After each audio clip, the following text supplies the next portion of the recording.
के ऊपर लिखा है, वो है सप्ताहम मुरजित कराम्बुज परिभ्राजत कनिष्ठंगलिम प्रद्यद्वल्गु वराटको परिमिल मुग्ध। तो उसमें कस्तम गोकुल बांधव गिरिधर गिरिवर गोवर्धनम नाश्रयेत।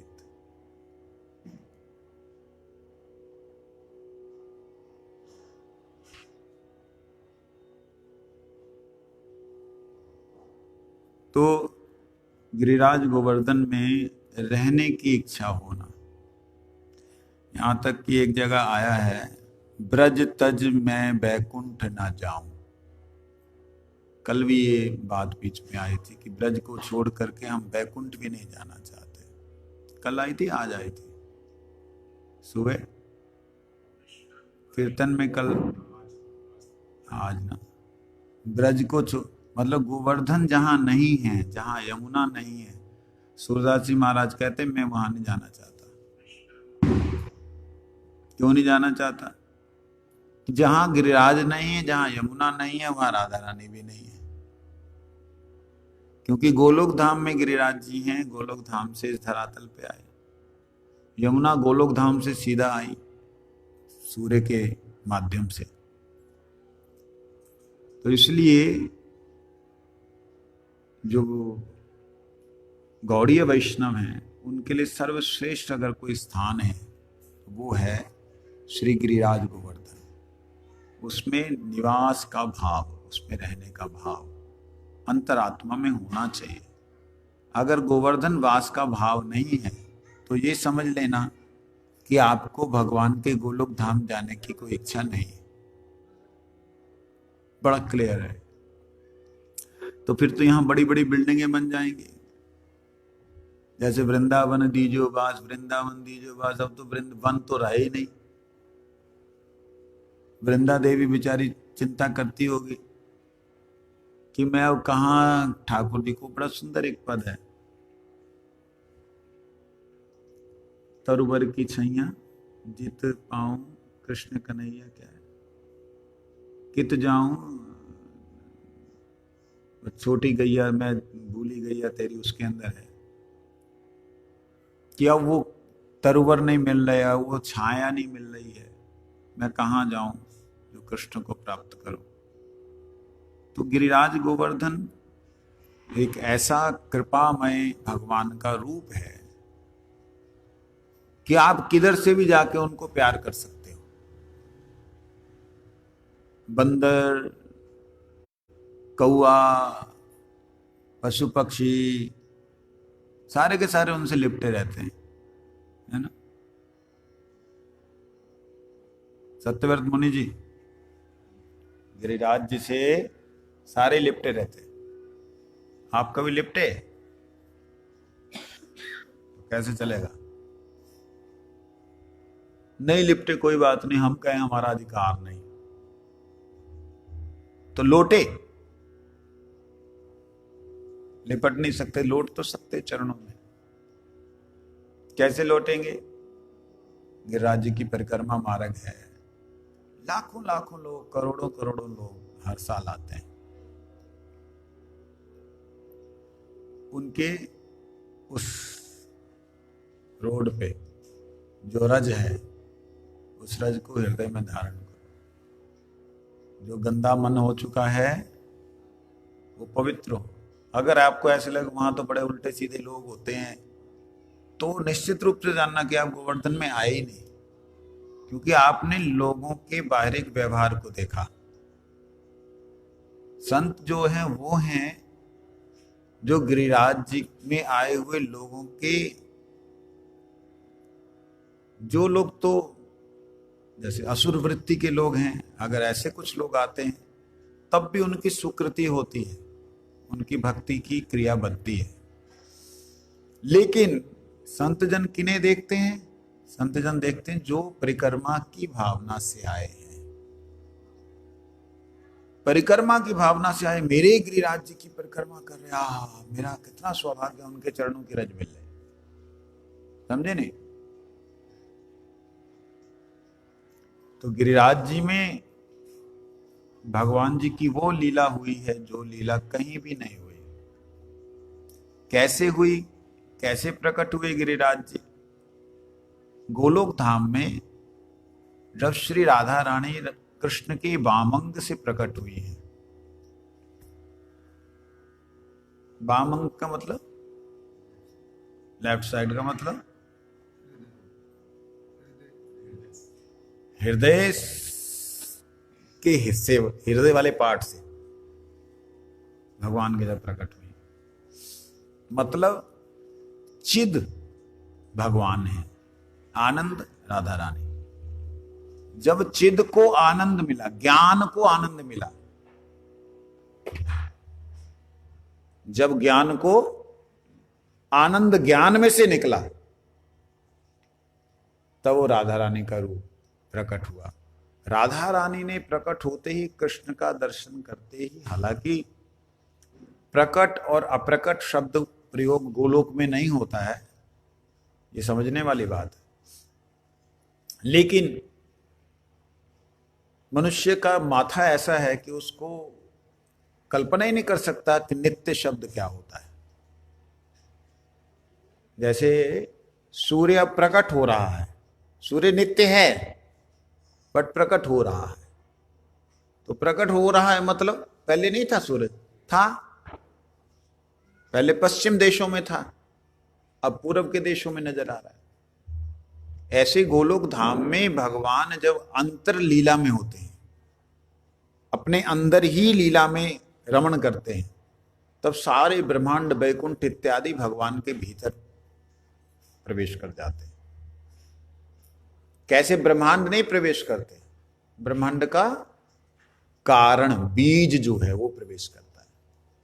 ठीक है, तो राधा रानी प्रकट हुई, तो राधा रानी ने प्रकट होते ही कृष्ण के प्रति, कृष्ण के रूप को देख करके कृष्ण के प्रति आकर्षण के कारण राधा रानी ने अपने हृदय से अष्ट गोपियों को प्रकट किया। ये अष्ट गोपियां कौन है? राधा रानी के एक एक गुण है, लाड़ लड़ाना, शासन करना, प्रेम का वर्धन करना, जो उनका प्रेम है उसमें जो रति होती है, रतिमती कहते हैं ना, रति, उस रति का वर्धन करना। इस प्रकार से वो राधा रानी के अंतःकरण में कृष्ण की सेवा की लालसा से इमीडिएट 108 भाव प्रकट हुए। वो 108 के 8 भाव गोपियों के रूप में प्रकट हुए। गोपियों का मतलब आत्मस्वरूप, आत्मस्वरूप का मतलब आत्मा ही भगवान के आनंद को पी सकती है। जो भगवान के आनंद को पी पाए उसे गोपी कहते हैं। गो मतलब आत्मा, पी मतलब पीवती। लोग गो मतलब इंद्रियां कहते हैं। इंद्रियां इसलिए कहते हैं क्योंकि हम इंद्रियों के अलावा कुछ समझ ही नहीं पाते। तो गो मतलब आत्मा जब परमात्मा के आनंद को पान करती है तो उस वक्त शब्द क्या हो जाता है? गोपी। मेरा प्रश्न है, नंद महाराज गोपी हैं कि नहीं? वो जो शांत रस का भक्त वो गोपी है कि नहीं? तो हम लोग गोपी शब्द का अर्थ क्या समझते हैं? संसार के मलमूत्र के स्थान वाला कोई जीव, स्त्री समझते हैं, लेकिन वहां पे ये नहीं है। वहां पे गोलोक धाम में सभी गोपी, मतलब आत्मा ही तो परमात्मा को आनंद देने के लिए विभिन्न रूपों में प्रकट हुई। वो आत्मा ही परमात्मा को आनंद पाने के लिए उसको पान कर रहे। तो राधा रानी से जब आनंद मतलब 108 गोपियां प्रकट हुई, उनसे उन 108 के मिक्सचर से, जैसे उदाहरण के लिए संख्या टोटल कितनी है? 108, संख्या 108 है। टोटल संख्या कितनी है? 16,108। कितनी संख्या है जी? 100। कितनी संख्या है जी? है? संख्या की बात कर रहा हूं। काउंटिंग नंबर्स की बात कर रहा हूं। कितने नंबर है? नंबर 9 नंबर हैं टोटल। कितने नंबर हैं? 1 2 3 4 5 6 7 9 नंबर हैं सिर्फ। ठीक है, इन 9 नंबरों से संख्या कितनी बन सकती है? असंख्य, गिनती नहीं हो सकती। इसी प्रकार से राधा रानी और अष्ट सखियां ये 9 संख्या है। इन 9 के मिश्रण से 9 के एक दूसरे के भाव को देख करके एक वो तीसरा भाव प्रकट होना, और वो भाव भी भगवान के माधुर्य को पान करने के लिए होना, तो भगवान भी परेशान हो गए। परेशान का मतलब भगवान उनकी सेवा से संतुष्ट हो रहे हैं लेकिन उनको कुछ दे नहीं पा रहे, लेकिन वो सेवा में जो सुख प्राप्त कर रहे हैं उसका वर्णन वो भी नहीं कर पा रही। इसलिए एक के बाद एक। अब ध्यान दीजिएगा पंडित जी, थोड़ा जरा शास्त्री जी। 9 संख्या है, कृष्ण क्या है? कृष्ण को देखा जाए तो कृष्ण क्या है? 9 के सामने कृष्ण क्या है? शून्य। कृष्ण पूर्ण है। पूर्ण का मतलब कहीं से भी वह कमी नहीं है उससे, मतलब एक पूर्ण का मतलब होता है पूरा, लेकिन पूर्ण जब हम शब्द को बोलते हैं तो पूर्ण का ऐसे करके एक मंडलाकार व्याप्तम येन चराचरम एक स्वरूप प्रकट होता है, तो उसे क्या कहते? ज्ञानमय स्वरूप। तो भगवान क्या है? शून्य ज्ञानमय स्वरूप। राधा रानी 1, तो कितने हो गए? तो कृष्ण के कितने गुण हो गए? 10। शून्य है ना? समझ आ रही नहीं आ रही कुछ?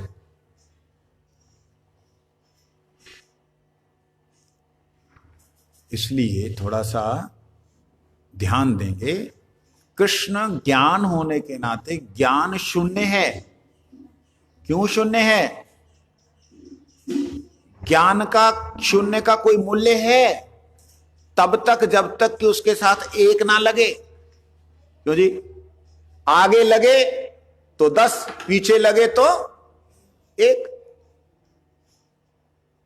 और उसी 1 ने अपने स्वरूप से 8 प्रकार की सिद्धि रिद्धि, 8 प्रकार की शक्तियों को, 8 प्रकार के गुणों को प्रकट किया।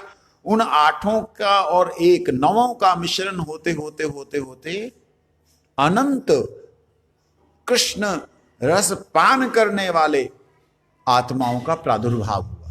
ये गोलोक धाम की वर्णन कर रहा हूं। ये जीव तत्व नहीं, यहां पे कुछ भी, यहां जीव है ही नहीं। कृष्ण उन सबके सेवा को प्राप्त करके, कैसी सेवा? सेवा का मतलब ये नहीं पैर दबाना।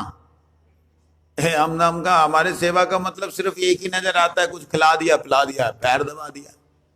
सेवा इसको नहीं कहते हैं। सेवा का मतलब है भगवान के रस का सेवन करते हुए आनंद का, उल्लास का वर्धन होना। जब वो वर्धन होता है तो भगवान और अपने आप के रूप को वर्धन करते हैं। किसको आनंद आ रहा तो भगवान और आनंद का वर्धन करने के लिए और अपने रूप का विस्तार करते हैं। लेकिन भगवान ने राधा रानी के आगे, अर्थात उस आनंद के आगे ज्ञान ने हार मानी। हार मानते हुए मन में संकल्प किया। क्या उनका भी मन होता है? भगवान का भी मन होता है। भगवान का तो मन नहीं है, नहीं, भगवान का चिंतन ही भगवान का मन है। भगवान ने चिंतन किया कि जो जो जैसे जैसे जिस जिस भाव की गोपी है, जिस जिस भाव के राधा रानी से प्रकट हुए गुण हैं, उन उन गुणों के अनुरूप, ध्यान दीजिएगा, उन उन गुणों के अनुरूप जब श्री कृष्ण ने चिंतन किया कि इनको ऐसी गुफा, ऐसी वृक्ष, ऐसी लता, ऐसे फूल के साथ में मैं आनंद प्रदान करूं, वह कृष्ण के अंतःकरण में, कृष्ण के हृदय में भाव बनने रहे। वो भाव जब बाहर निकला, ध्यान दीजिए, वो भाव जब बाहर निकला तो छोटा सा गिरिराज के रूप में निकला। बोलो गिरिराज गोवर्धन की। और वो भाव को देख करके राधा रानी इतनी आनंदित थी, अरे बहुत सुंदर है। जैसे राधा रानी आगे बढ़ती है वो विस्तार धारण करता है, इतना विराट रूप धारण करता है।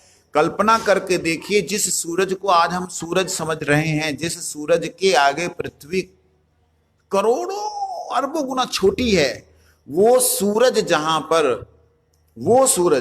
जहां पर जिस ग्रह के आगे सरसों के दाने की तरह है, वह ग्रह जिस ब्रह्मांड के आगे शून्य है, जीरो थोड़ा सा है, वो ब्रह्मांड जिस बैकुंठ के आगे हवा में चलने वाले कणों की तरह है। कल्पना कीजिए, वो सारे के सारे बैकुंठ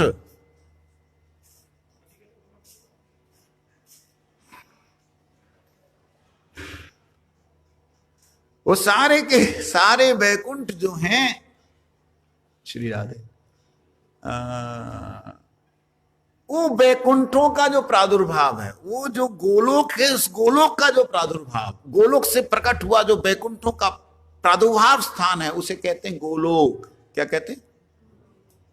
उस गोलोक धाम को भी ढकने लग गया, इतना विशाल रूप धारण किया। ये हम जो देख रहे हैं ये तो कुछ भी नहीं, एक कण के बराबर भी नहीं है गिरिराज जी जहां पे जो विराजमान है, ये तो छाया मात्र है। इतना बढ़ने, तब राधा रानी कहा बस बस बस मैं तो हार गई। राधा रानी उसके सिर पे हाथ रखा, तब जाके वो शांत हुआ। इसलिए जब कृष्ण गोलोक धाम से धरातल पे आने लगे तो क्या हुआ, ठाकुर जी ने सोचा कि अब हम चलते हैं, कुछ लीला करते हैं। भाई लीला करने के लिए आपको पृथ्वी पे आना पड़ेगा, क्यों वहां लीला नहीं होती? वहां तो लीला होती है, लेकिन जो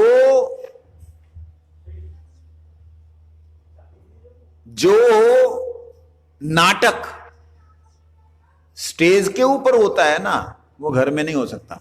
हो सकता है? जो रंगमंच पे आकर के एक कलाकार अपनी जो है कला को प्रदर्शन करता है, वो घर में बैठे हुए नहीं होता है। बच्चे बोलते अच्छा पापा बहुत हो गया, प्लीज, हाँ बहुत हो गया, पापा बन के आए, मैं राजा हूं। अच्छा पापा, वो इट्स नॉट गुड ना।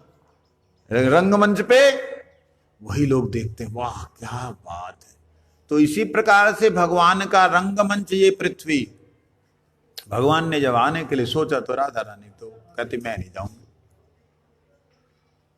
क्यों नहीं जाओगी? कहते गोवर्धन को त्यज, मैं कहूं ना जाऊं, मैं गिरिराज को छोड़ के नहीं जा सकती। ठाकुर जी कहते अच्छा, ठाकुर जी के हृदय से प्रकट हुए, ठाकुर जी ने अपने हृदय से ही उनको, अरे ये कहां जा रहा, वो पृथ्वी में जा रहा है। तो राधा रानी ठाकुर जी से पहले आई, गिरिराज जी के साथ साथ, मतलब गिरिराज जी यहां प्रकट हुए, वहां के युग बीत जाते हैं, वहां इधर से इधर आने में युग बीत जाता है। तो राधा रानी ब्रज में गिरिराज जी के कारण आई। गर्ग संहिता में वर्णन है। इसलिए गिरिराज गोवर्धन ठाकुर जी का हृदय है। आप मुझे बताइए, भगवान आपको हृदय में वास देना चाहते हैं, लेकिन यहां पे कोई रहना ही नहीं चाहता। क्यों नहीं रहना चाहता? यहां वैरागी लोग रह सकते हैं, भोगी नहीं रह सकते। यहां मंदिर ज्यादा नहीं है, चलो बांके बिहारी, चलो राधा रानी, चलो गोविंद जी, चलो गोपीनाथ जी, चलो मदन मोहन। यहाँ वो सब भीड़ भड़का वैसा नहीं है कि इस जगह जाओ वो खाओ, उस जगह जाओ वो खाओ। यहाँ तो बस गिरिराज जी हैं और गिरिराज जी का भजन करने वाले भक्त लोग हैं।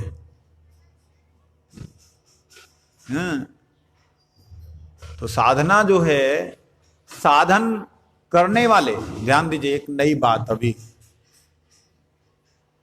भगवान का, मेरा प्रश्न है आप सबसे, भगवान का जो ये गिरिराज स्वरूप है, ये भगवत स्वरूप है या भक्त रूप है?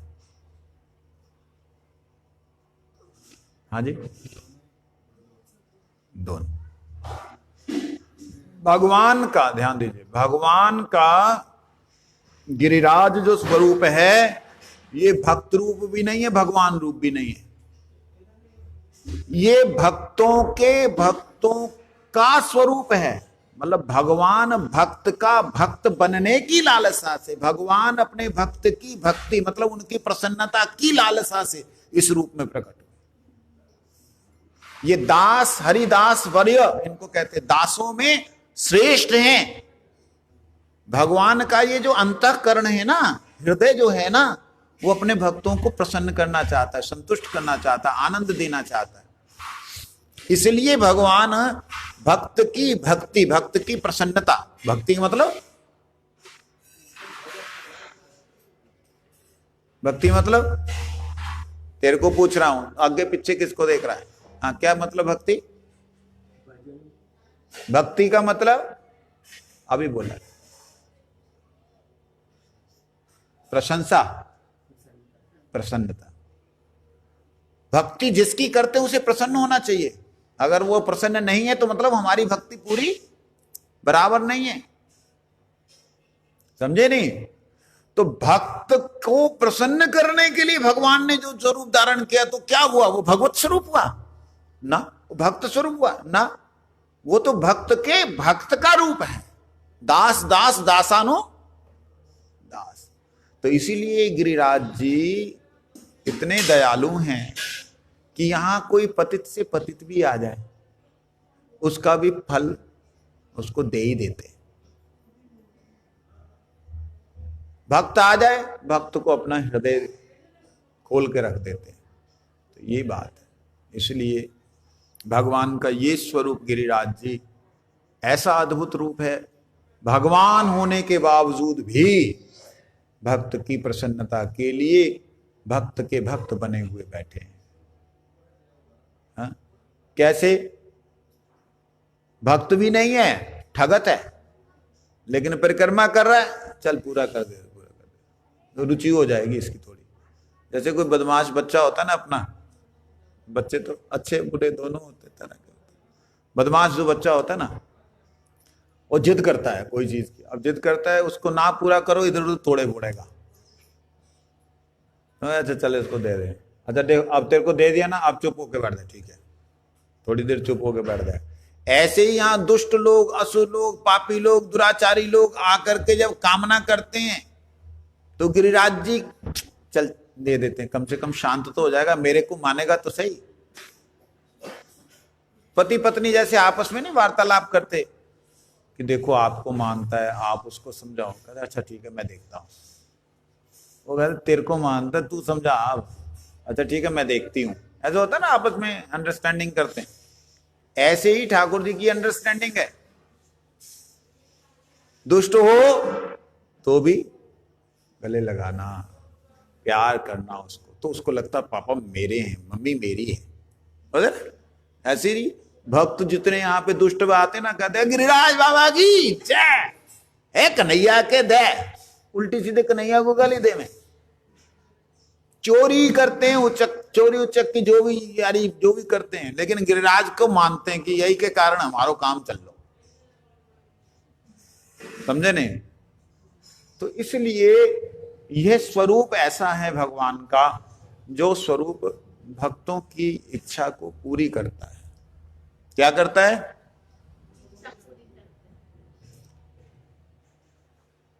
लेकिन करोड़ों में से कुछ ऐसे भक्त होते हैं जो उनकी इच्छा पूरी करते हैं।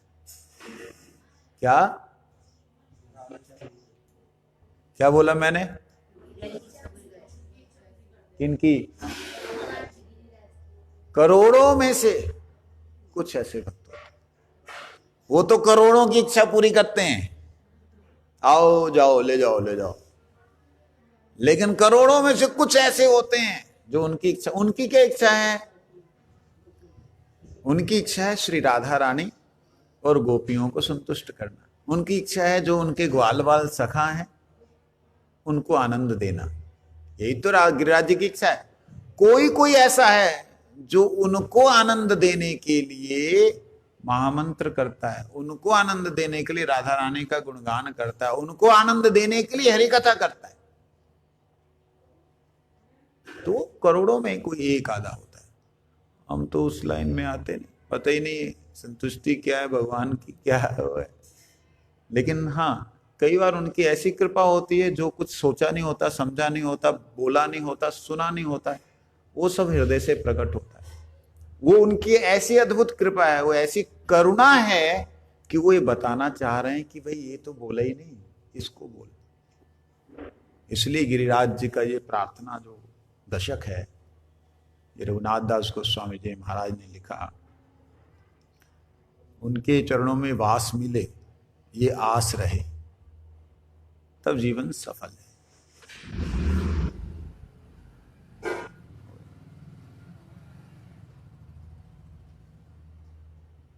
गिरिराज गोवर्धन जी का भी वो सेवा है ना आज उनको,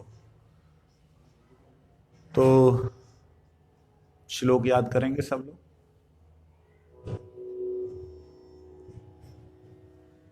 चेतो दर्पण मार्जनम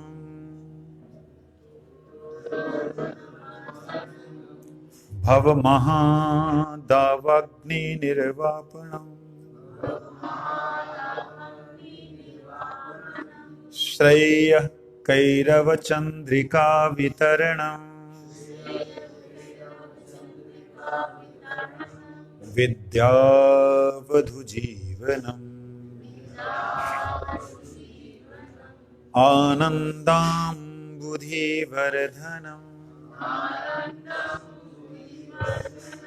प्रतिपदं पूर्णामृत्य स्वादनम सर्वात्मसनपनम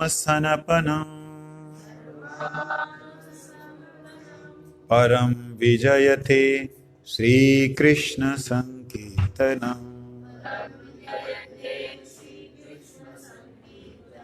अपने हाथों को जोड़ के छाती के पास रखो। नाम नामकारी बहुधा निज सर्व शक्ति तत्र अर्पिता, तत्र अर्पिता नियमितः स्मरणेन काल एतादृशी तव कृपा भगवन् ममापि, एतादृशी तव कृपा भगवन् दुर्दैवम् ईदृशम् इहाजनी न अनुराग, दुर्दैवम् ईदृशम् इहाजनी न अनुराग तृणादपि सुनीचेना, तृणादपि सुनीचेना तरोरपि सहिष्णुना अमानि न मानदेना कीर्तनीय सदा हरिः, कीर्तनीयः सदा हरिः।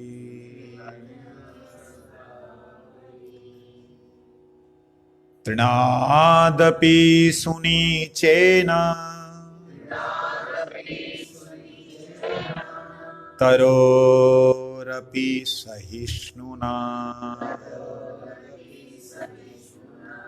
अमानि न मानदेना कीर्तनीयः सदा हरिः। नाम नामकारी ने नाम नामकारी, नाम नामकारी बहुधा निज सर्व शक्तिस्तत्र अर्पिता। हो गया। ना धनं ना जनं न सुन्दरीं कवितां वा न सुन्दरीं कवितां वा जगदीश कामये मम जनमनि जनमनीश्वरे भवताद् भक्ति रहेतु की त्वयि भवताद् भक्ति रहेतु की त्वयि भवताद् भक्ति रहेतु की अयि नन्दतनुजा किंकरं पतितं मां किंकरं पतितं विषमे भवाम्बुधो कृपया तव पाद पंकज स्थित धूली सदृशं विचिन्तय स्थित धूली सदृशं विचिन्तय स्थित धूली सदृशं विचिन्तय स्थित धूली सदृशं विचिन्तय नयनं गलदश्रुधारया वदनं गदगदरुद्धया गिरा गदगदरुद्धया गिरा पुलकेरनिचितं वपुः कदा तव नाम ग्रहणे भविष्यति कदा तव नाम ग्रहणे भविष्यति कदा तव नाम ग्रहणे भविष्यति ग्रहणे भविष्यति युगायितं निमेषेण चक्षुषा प्रावृश्यायितं शून्यायितं जगत्सर्वं गोविन्द विरहीन मे गोविन्द शून्यायितं जगत्सर्वं गोविन्द विरहीन मे शून्यायितं जगत्सर्वं गोविन्द विरहीन मे आश्लिष्य वा पादरतां आश्लिष्य वा विनष्टुं मामदर्शनात् मर्महतां करोतु वा यथा तथा वा विदधातु लंपटो मत प्राणनाथ लंपटो मत प्राणनाथ अस्तु अस्तु सैव न पर अस्तु सैव न पर मत प्राणनाथस्तु सैव न पर।